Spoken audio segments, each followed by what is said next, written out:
Bismillahirrahmanirrahim. Assalamualaikum warahmatullahi wabarakatuh. Selamat pagi anak-anak. Kali ini kita bertemu kembali bersama Ibu dalam mata pelajaran Bahasa Indonesia. Baik ya, kalian bisa melihat di layar apa yang kita akan pelajari hari ini. Nah, hari ini kita akan mempelajari mengenai analisis kebahasaan teks laporan hasil observasi.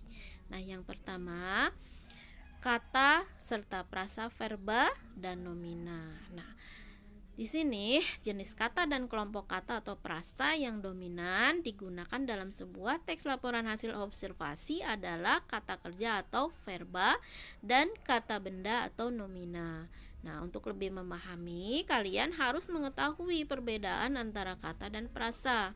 Kata berbentuk morfem atau morfem bebas, yaitu satuan bahasa terkecil dapat memiliki arti maupun tidak yang bersifat bebas. Itu disebut dengan kata. Sedangkan prasa merupakan gabungan beberapa unsur namun tidak melebihi batas fungsi. Artinya, sekalipun terdiri atas beberapa unsur namun hanya memiliki satu fungsi dalam sebuah kalimat.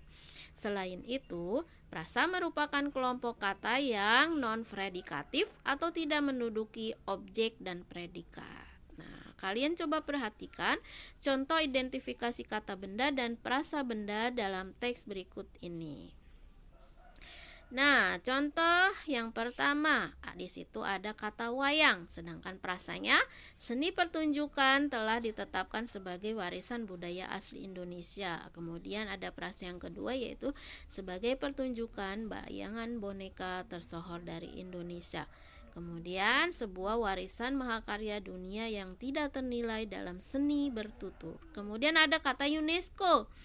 Prasanya adalah lembaga yang mengurusi kebudayaan dari PBB. Ya, itu contoh dari kata nomina dan prasa nomina. Kemudian ada contoh dari kata kerja verba.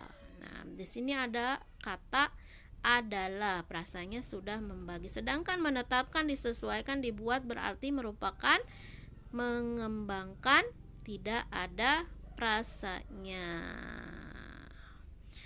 Kemudian berdasarkan analisis kata dan prasa dapat dinyatakan bahwa pada paragraf pertama teks di atas banyak digunakan prasa nomina, sementara prasa verba hanya ada satu, sedangkan yang lainnya berupa kata.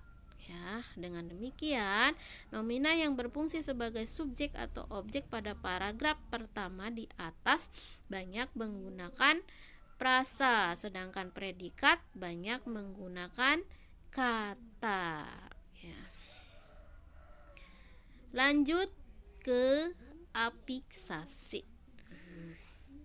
Dalam kegiatan berbahasa, kata yang digunakan dapat berubah kata dasar atau kata bentukan. Nah, kata dasar adalah kata yang belum mendapat imbuhan, pemajemukan atau pengulangan. Sedangkan kata bentukan adalah kata yang telah mendapat imbuhan atau yang disebut dengan afiksasi, pengulangan, bisa disebut reduplikasi dan pemajemukan ketika digunakan. Nah, kata yang mendapat proses pengimbuhan dapat berubah jenis, misalnya kata berjenis verba atau kata kerja dapat berubah menjadi kata benda atau nomina jika mendapat imbuhan. Contoh kata dasarnya adalah minum. Nah, ini disebut kata kerja ya, atau verba. Nah, ketika mendapat imbuhan atau ditambahan imbuhan an, kata dasarnya berubah menjadi minuman. Nah, yang tadinya kata kerja berubah menjadi kata benda, nomina, ya. Kemudian, suatu kata dasar dapat berubah menjadi verba jika mendapat imbuhan men, ber, di, bahkan terkadang ter atau kean. Sementara itu, kata dasar yang sama dapat berubah menjadi nomina jika diberi imbuhan pen, per, atau terkadang kean. Kita lihat contoh afiksasi berikut ya. Nomor 1, di situ ada kata dasar sebut. Nah, jenisnya adalah verba atau kata kerja, kemudian ditambahkan imbuhan di. Nah, menjadi bentukan atau kata berimbuhan disebut. Nah, contoh yang kedua, di situ ada kata dasar takut. Jenisnya adalah verba atau kata kerja, kemudian ditambahkan imbuhan me, kan. Nah, berubah menjadi kata bentukan atau kata berimbuhan menakutkan, itu ya. Selanjutnya kita beralih ke dalam kalimat definisi dan kalimat deskripsi. Nah, setelah kalian mengidentifikasi verba di atas, kamu menemukan beberapa verba yang digunakan untuk mendefinisikan dan mendeskripsikan objek. Misalnya, tulislah masing-masing contoh kalimat definisi, yaitu kalimat yang menggunakan verba definitif, dan 5 contoh kalimat deskripsi, yaitu kalimat yang menggunakan verba sebagai deskriptif. Nah, di bawah ini ada contoh kalimat definisinya. Misalnya A. Wayang adalah seni pertunjukan yang telah ditetapkan sebagai warisan budaya asli Indonesia. Jadi, definisi dari wayang. Kemudian yang B, definisi dari wayang golek. Wayang golek adalah wayang yang menggunakan boneka kayu sebagai pemeran tokoh. Yang ketiga, mendefinisikan wayang wong. Yang keempat atau D, mendefinisikan wayang suket. Nah, setelah itu di sini kalian lihat kalimat deskripsi yang terdapat dalam teks tersebut adalah A. Wayang ini terbuat dari kulit kerbau yang ditatah dan diberi warna sesuai dengan kaidah pulasan wayang pendalangan. Diberi tangkai dari bahan tanduk kerbau bule yang diolah sedemikian rupa dengan nama cempurit yang terdiri atas tuding dan gapit. Nah, ini mendeskripsikan wayang ya. Yang tadi mendefinisikan, nah yang ini mendeskripsikan. Oke.